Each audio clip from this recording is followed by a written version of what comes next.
Praise to you, Lord Jesus Christ, King of endless glory. Praise to you, Lord Jesus Christ, King of endless glory. The Lord be with you. A reading from the Holy Gospel according to Luke. Jesus said to his disciples, "The Son of Man must suffer greatly, and be rejected by the elders, the chief priests, and the scribes, and be killed, and on the third day be raised." Then he said to all, "If anyone wishes to come after me, he must deny himself, and take up his cross daily, and follow me. Whoever wishes to save his life will lose it. But whoever loses his life for my sake will save it. What profit is there for one to gain the whole world, yet lose or forfeit himself?" The Gospel of the Lord. Praise to you, Lord Jesus Christ. I have set before you today life, prosperity, and death, and doom. Choose which way you will go. These are the words from Deuteronomy, right? This last sermon that Moses gave. And this is one of the typical texts that the church will point to when it talks about a culture of life versus a culture of death. Sometimes we hear about the culture of life, we reduce it to abortion and euthanasia. Right? But there's actually so much more to the culture of life than just those issues. The culture of life is an entire way of seeing the world. And the culture of death is another way of seeing the world. They are world views. That's why it's called a culture. Certain civilizations with one worldview will produce life. Civilizations with another worldview will produce death. These words were first coined by Pope John Paul II, and it became one of the staples of his pontificate. I think it's still very relevant for us today. We need to be very cautious in thinking about our modern civilization and not recognizing the impact that the secular worldview has had on civilization and on our culture. Ever since the 1800s, the world has basically been turned upside down in terms of the way it functions as a civilization. There's been a huge change in how countries function, for example. Most of the countries in the world used to be monarchies. Now most of them are various versions of democracy.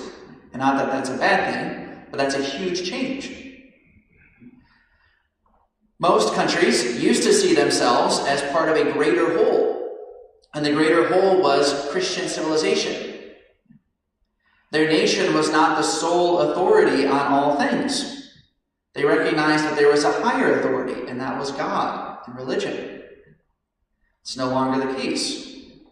Now religious leaders hardly have any impact in civilization, or at least in how countries function. It's another huge overturning. Most people living in the world today no longer have a truly Christian worldview. We might call ourselves Christians. We might believe in God and believe in the church, but our way of seeing the world has been turned upside down. We are so impacted by the modern materialistic way of seeing things that it impacts how we see the world. And the point in saying all this is that civilization has been turned upside down, and look what has been the results. The 20th century was the deadliest century, right, in the history of the world. At the turn of the 20th century, so many people felt like we moved beyond religion, we moved beyond the need for a church, we moved beyond the need for God, and everything was going to be better. And it wasn't. And for some reason, now in our modern culture, even though many people are maybe not as idealistic as that, they still hold so many of the same ideas. That's why so many of us have a progressive way of seeing the world. We'll say things like, well, that's just so old-fashioned, or that's outdated, because it's old, as if that means that it's inferior. That impacts our way of seeing the world. And I think the bigger issue with this overturning is that so many people don't recognize the spiritual battle at play with all of it. Many people don't realize that so many of the modern thinkers that have impacted society the most were very wicked people. They did terrible things. Some of them had connections to very evil organizations like the Ku Klux Klan or the occult. It is a spiritual change that has taken place in modern society. It's not merely political or scientific, it is spiritual. John Paul II maybe said this the best when he came and visited the United States back in the 1950s for the Eucharistic Congress. And he said that essentially there is a spiritual war taking place throughout the whole world, and especially in Western civilization, and most people don't have any idea what's happening.